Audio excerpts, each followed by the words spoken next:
지난 시간에 우연치 않게 중용 15장 얘기를 하다가 안중근 선생 이야기를 했는데, 결국 그 안중근 선생의 그 담력의 수준이 결국 그 짧은 순간에도 지극한 평상심을 유지했다는 거죠. 쏘면서. 이것이 결국은 지금 중용으로 수련이 된 사람의 마음 자세라는 거죠.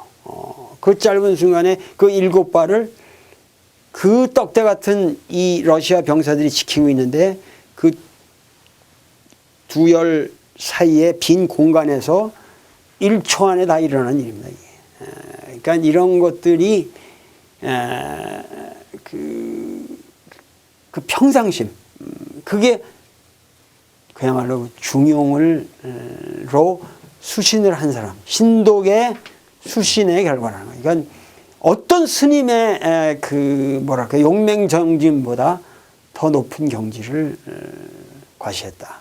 그렇기 때문에 그 취조하는 미조부진이 그 여러 검사들이 있거든요. 그 사람들이 도대체 이거는 요새 내용을 갖고 와도 못하는 자리인데 이걸 어떻게 했냐 너? 어디서 훈련받고 도대체 이건 있을 수가 없는 거다. 상부에서 우리 군대 내에서도 이거 도대체 어떤 놈이 이 작업을 했냐, 이거 알아보라고 지금 지시가 내려왔다, 이렇게 조사를 하는 거거든요. 그러니까 그만큼 중용이 위대하다. 중용의 용이라는 게 이게 항상 범용, 평상, 용이라는 게 평상심. 이게 이제 유명한 당나라의 고승인 조주 스님의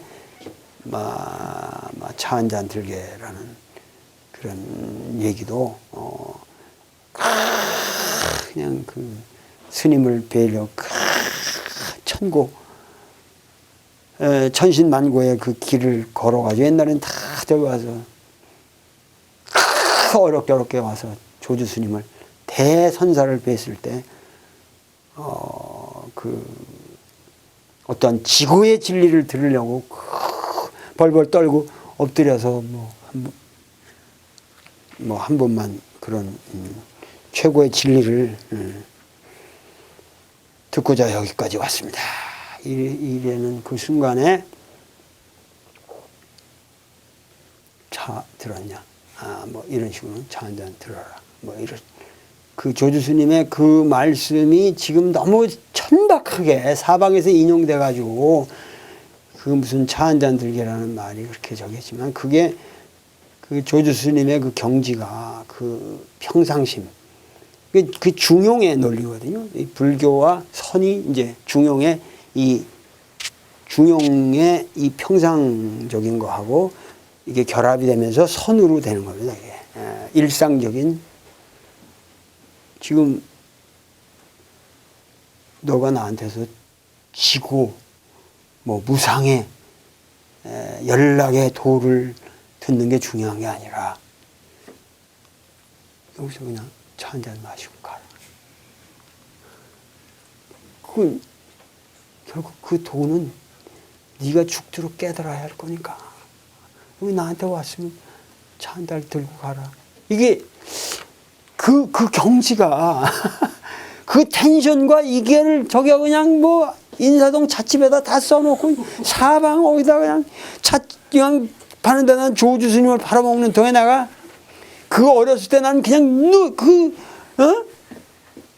그 벽암록 같은 거 읽고 그냥 그 공안집을 읽을 적에 그냥 눈물을 흘렸던 걸 갖다가 요새 이렇게 길거리에서 그때는 그런 얘기를 없었거든요. 들을 수가 나도 없었고, 어렵게 공부해서 그거를 듣고 차 한잔 들게 이 말씀에 그냥 이랬는데, 지금은 사방에 차 한잔 들게 이런 비람하고 세상이 이렇게 천박하게 돼가지고.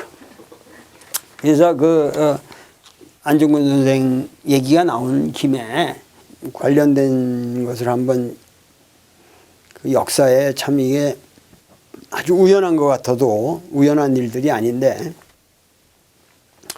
김재규라는 사람이 그 박정희 대통령을 궁정동에서 쏜 날이 10월 26일이죠. 10월 26일이고, 이 사람이 그 야수의 심정으로 나는 유신의 심장을 쏘았다 이런 말을 했지만, 그 야수의 심정이라는 것은 자기가 평상의 이 오륜, 중용이 말하는 오륜의 관계로 본다면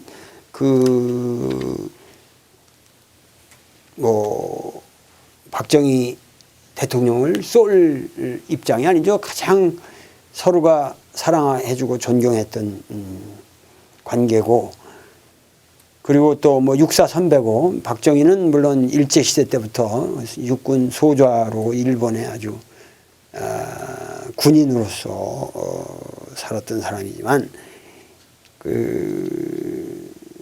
그러니까는 박정희는 결국 그 문경 거기서 그 국민학교 선생을 하면서 아동을 기르다가 거기서 잘 길러서 그냥 살았으면 참 좋았을 것을, 그 일본 그러니까 교사 생활하려니까 일본 교장님들이 그냥 거들먹거리는 게 꼴보기 싫어가지고 나도 칼을 차야겠다 이러고서 떠났다거든. 그러니까 그래가지고 이제 일본 만주로 가서 군관학교를 들어가지고 했다가 너무 그 한국 신민으로서의 그 충성심이 대단하고 모범적이고 열렬하고, 그러니까 박정희라는 사람이 그 굉장히 그 훌륭한 데가 있죠. 사람이 그 보통 요새 사람하고는 다른 사람이에요. 그 옛날 사람이니까 그 사람은. 그래서 굉장히 자기 디시플린이 있는 사람이에요. 그런데 그래가지고 그 뽑혀가지고 그 일본 육군사관학교까지 가서 또 거기서 상을 받고 이제 돌아와서 또 그 소자로 임관돼 가지고, 그러니까 만주 군관학교에서도 아주 특대생으로 뽑혀서 이제 또 이제 일본에 와서 훈련을 받고 이제 소위로 임관해서 이제 참 니폰도를 차고 참 정말 빛을 낼, 광을 낼 판인데 그냥 일본이 망하는 바람에 풀이 죽어가지고 다 계급장 뛰고 풀이 죽지가 이제 시골로 돌아와 있다가 이제 그 스토리가 전개되는데, 그 스토리는 제가 여기서 또 말씀을 안 드리겠습니다만은, 하여튼 저는 고전을 공부하는 사람이지만은 이 현대사의 이런 모든 우리 역사의 그 배면에 있는 이야기들을 저 나름대로는 누구보다 더 깊게 연구를 하는 게 제 취미예요. 그래서 제가 시시콜콜한 얘기들을 좀 압니다. 근데 그거 다 얘기하다 보면은 중용을 강의 못하니까, 오늘 얘기는 이왕 그 안중근 선생 얘기가 나왔으니까, 그래서 그 유신의 이제 심장을 쏜다 그런 게 10월 26일인데, 이게 재미나게도 뭐냐면은 안중근 선생이 이토 히로부미를 쏜 날이 정확하게 10월 26일입니다. 그것이 1909년이고 이것이 1979년, 딱 70년 만에. 그러니까는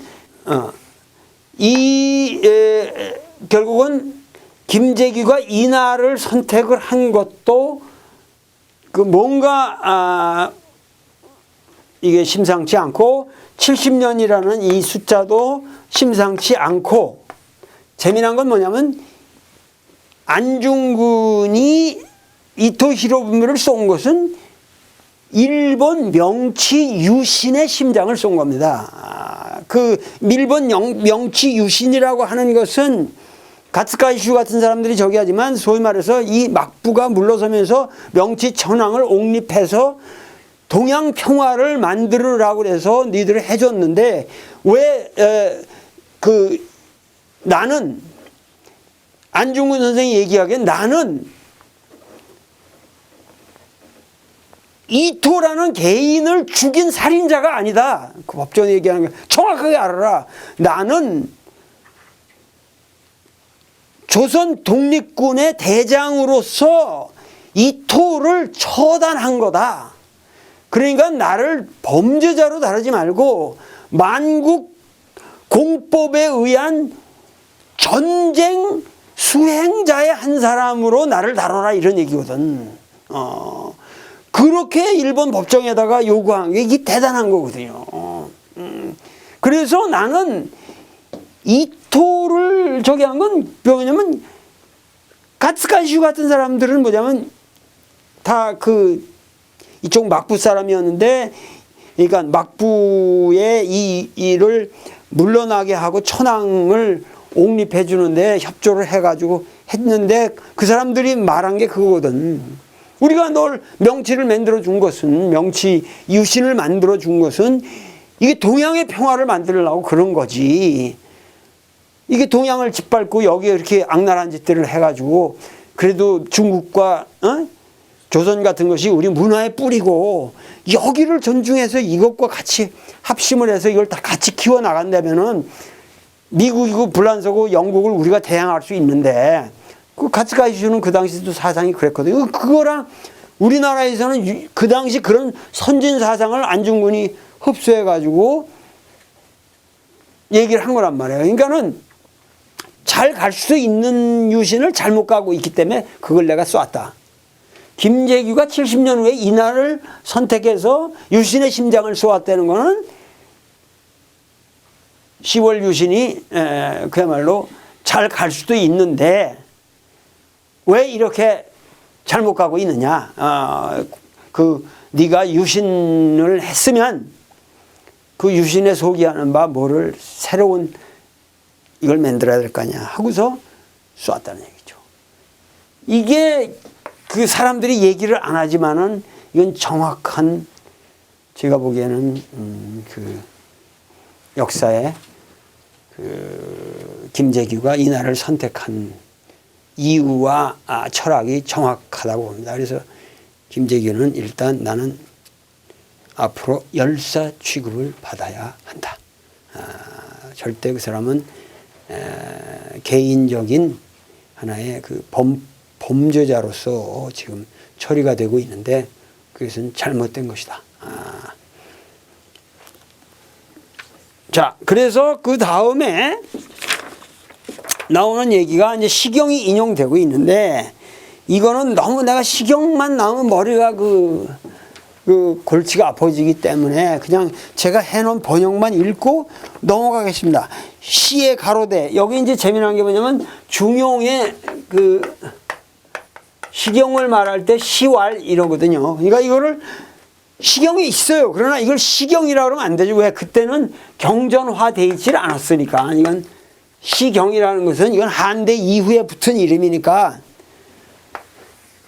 이때 시라는 건 노래의 말하기를 일으키죠. 노래의 말하기를. 근데 이제 재미난 게 뭐냐면은 중용의 시왈로 인용되는 게 있고 중용의 또 시운으로 인용되는 게 있습니다. 그래서 시운은 나는 이제 시는 말한다 이렇게 번역을 했고, 시왈은 시의 가로대 이렇게 번역을 했습니다. 그래서 그 두 개가 어떻게 다르냐, 시운과 시왈은 어떻게 다르냐, 이거는 제가 아직 모르겠습니다. 그거는 모르겠습니다. 그런 것이 아마 그 양식적으로 내려온 이제 그걸 인용하는 사람들의 뭔가 말의 습관이라든가 이래서 뭔가 계보가 있을 수도 있는데, 그런 로기온 자료들이 내려오는 것에 그걸 인용하는 사람에 따라서 어떤 사람은 시운이라고 시왈이라고 할 텐데 특별한 의미는 없습니다. 그러나 그 두 가지 방식이 나타납니다. 시왈, 시운이. 여기 말하기를 처자 호합, 이래서 아내와도 자식들과도 마음이 맞아 하나 됨이 슬과 금이 서로 화합하듯 하여라. 여고 슬금이라고 했으니까, 그러니까 그 슬금이라는 게 옛날에 합주하는 그 슬과 금인데 막 이런 것이 있고, 그래서 게다가 형과도 동생과도 또 한 마음 되네. 활악함이 끝이 없네. 너의 온 가족을 평온케 하라. 그리하면 너와 너의 아내와 자식들이 즐거우리라. 뭐 이런 시경, 아주 뭐 평범한 그 일가족 단란하게 사는 모습을 읊은 노래올시다. 민요. 여긴 문제가 없어요. 지금 그 시 처음에 출발할 때 먼 데를 하려면 가까운 데부터 시작을 해야 되고, 등고 높은 데로 올라가려면은 낮은 데로부터 시작을 해야 한다 하고, 갑자기 인용된 게 지금 뭡니까? 시경에 나오는 활악한 가정의 모습. 그러니까 이게 부부지우의 논리랑 같은 적이 아니에요. 그 가깝고 비근한 것이 우리 가정의 이러한 활악한 모습이 이 이비한 세계죠. 여기에 가깝거나 낮은 세계라는 얘기죠. 여기서부터 이렇게 활악한 모습으로 살아야 된다. 그리고 이제 마지막에 뭐라고 그랬냐면은 마지막에 여기에 그 자활 부모 기순의호 이렇게 됐거든요. 부모 기순의호. 그 정연이라는 사람은 여기에 그 주석을 달기를 사실가순으로 했거든. 이 실가순이다. 그러면 어떻게 되냐면은 공자께서 부모들이여 너의 가정으로 하여금 너를 따르게 하라는 얘기가 되는 거예요. 그러니까 순이라는 거는 1차적으로 순종한다, 따른다 이런 거거든. 내 자식들도 나를 정말 이해를 해주고 순종을 해야 되는데, 요새는 뭐 아주 자식 새끼들이 부모를 그냥 순종 안 하는 게 무슨 미덕인 것처럼, 나 이런 빌어먹을 놈 세상이다. 우리 새끼들부터 다 마찬가지인데 내가 아주 이가 갈려요. 그게 아니 부모들이 그렇게 자식을 위해서 해주기는 옛날이나 지금이나 사실 더 해주죠 요새. 그런데 자식들이 부모 말씀을 순종을 안 하는 것을 예찬하는 게 무슨 자유주의고 무슨 근세 무슨 아주 무슨 도덕의 근원인 것처럼. 그래서 부모에게 부모 말씀 순종하고 잘 따르는 애들은 병신처럼 요새 아주 그냥 뭐 이상한 애들처럼 그렇게 취급하는 사회가 되어버렸어요. 근데 이게 정말 크게 잘못된 것이죠. 그래서 순이라는 것은 기본적으로 순종의 뜻이 1차적입니다. 그런데 이게 지금 부모 기순의라는 게 좀 해석이 잘 안 되거든. 그러니까는 근데 사실은 이게 뭐냐면은 부모를 이걸 목적으로 봐야 돼요. 목적으로. 그러면 순이라는 거는 뭐냐면 순종한다가 됐지. 1차적인 의미거든. 그러니까 그걸 부모를 순이라는 게 순종하다는 말로 이걸 타동사로 놓을 적에 이걸 도치할 적에 그 앞에 기가 들어가는 거란 말이에요. 지위 이런 거나 마찬가지 스타일이란 말이야. 내 말은 지위 이런 거 위지 안 그러고 저거. 그러니까 뭐냐면은 자식들이요 부모님을 순종하여라 하는 의미로 해석해야 이건 된다는 얘기죠. 내 말은.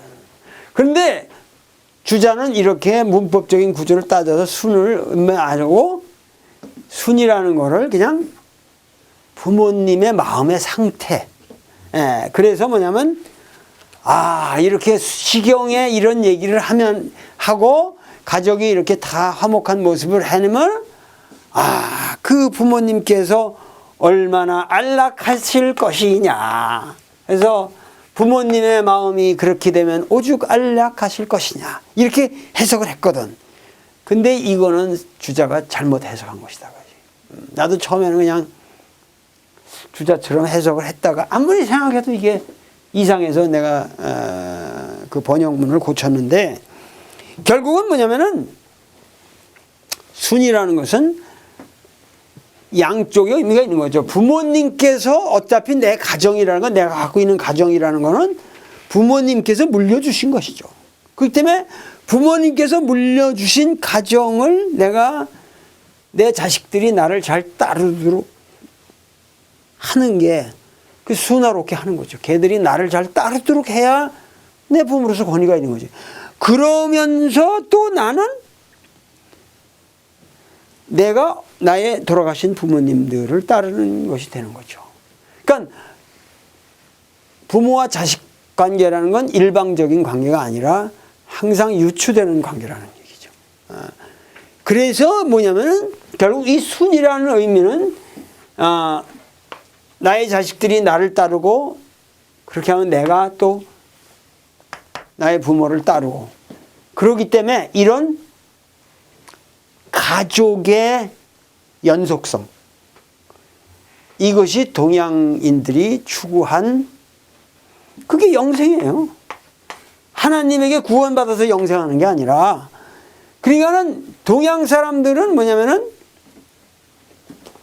존재의 존재라는 것은, 나의 존재라는 것은 유한하다 이거예요. 존재라는 건 유한한 거예요. 이 생사의 기간이 아주 짧은 거야.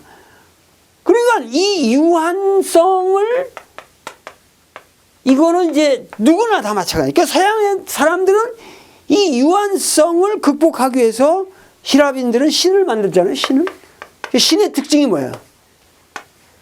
사가 없는 거지. 사가 없어요. 그런데 그거에 반해서 히어로는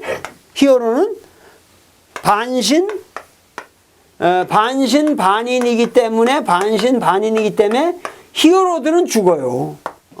히어로들은 죽지만 한 신적인 그런 어떤 스테이터스를 나중에 죽어서 획득하기도 하고. 그러니까 예수는 사실은 히랍인들로 말하면은 일종의 히어로 컬트의 하나예요. 히어로 컬트의 한 예예요. 그러니까 신과 그 삼위일체론에서 말하는 그 신성과 인성이 같이 있는 케이스죠. 그렇게 해서 뭐냐면 이 유한성을 극복을 하는 방식이 초월적이란 말이에요. 이게 서양은 결국은 유한성을 여기서 해결할 길이 없으니까, 현상에서 해결할 길이 없으니까 하늘에다가 영원한 세상을 해놓고 인간은 죽어서 그 영혼이 천당에 간다. 여호와 증인들이 여기 들어가는 티켓을 빨리 판다 그러는데, 몇 장 안 남았으니까 빨리 살아. 그러면서 이렇게 애틋한 심정으로 문을 두드리시는 거예요. 그래서 그분들이. 근데 나는 그 티켓을 거저줘도 싫다는 거지, 나는.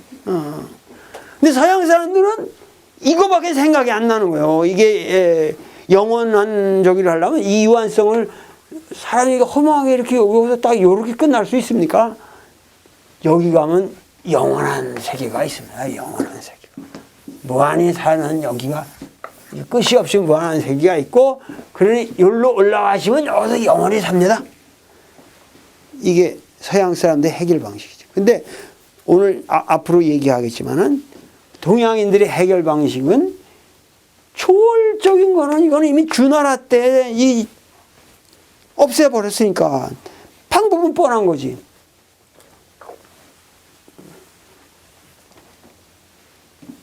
사람이 여기서는 유한하지만 유한한 것의 연속은 무한하다.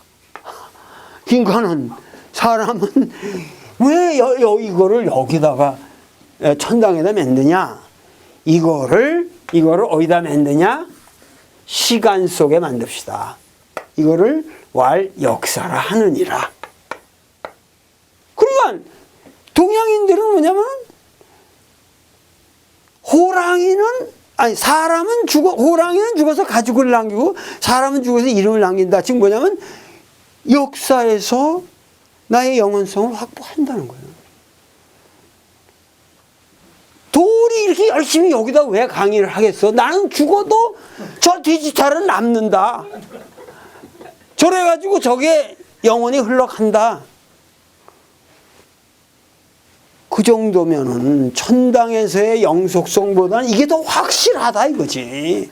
동양인들의 생각이 이게 확실하다. 그러니까 동양인들은 뭐냐면은 하늘의 신을 믿는 게 아니라 역사의 신을 믿는 거예요. 신은 오직 역사에만 있다. 그러니까 이게 상당히 간단한 논리인데 이거를 서양인들은 아직도 이해를 안 하고 인정을 안 해. 아, 이거 불안하지 않냐? 이게 자식 안 나면 어떡하냐? 그러면 이거 끊어지는 거 아니냐? 좀 그런 것도 있지만 그거는 반드시 내 새끼가 아니더라도 양자를 드릴 수도 있고 양자가 아니면은 내 책이 남아서 또 그 책에 내 책을 읽고 내 사상을 구현하는 애새끼도 있고 또 내가 선업을 쌓으면 그 선업의 혜택을 받은 사람이 뭐 있고 하여튼 그 방식이라는 건 여러 가지가 있어. 그런데 이 방식을 연결하는 여기가 딱 끊어지거든. 그 연결하는 방식이 그게 귀신이라는 것이다 이 말이야 지금. 그래서 이제 이 귀신장으로 그 다음 장을 넘어가는 거다 이게. 그러니까 여기서 뭐냐면 부모 기순의호라는 말은 그 부모님께 그렇게 하여 우리는 순종해야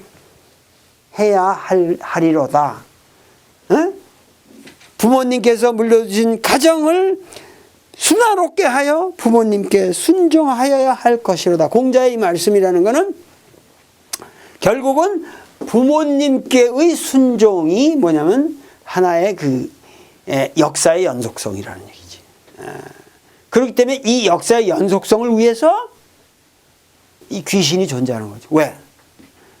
죽어도 여기서 딱 끝나는 게 아니라 부모님께서 귀신이 되셔가지고 당분간 지켜주신다라는 게 있어야 여기가 풀칠이 된다는 거지 이게. 끈끈하게 잘. 그래서 역사가 매끄럼하게 흘러간다. 그래서 우리가 제사를 지내는 거예요. 이게 그 얼마나 동양인들이 그 생각하는 방식이 현명하냐 이거지. 그 귀신 얘기를 요 다음 시간에 하겠습니다. 오늘 강의는 이것으로서 끝내겠습니다. 감사합니다.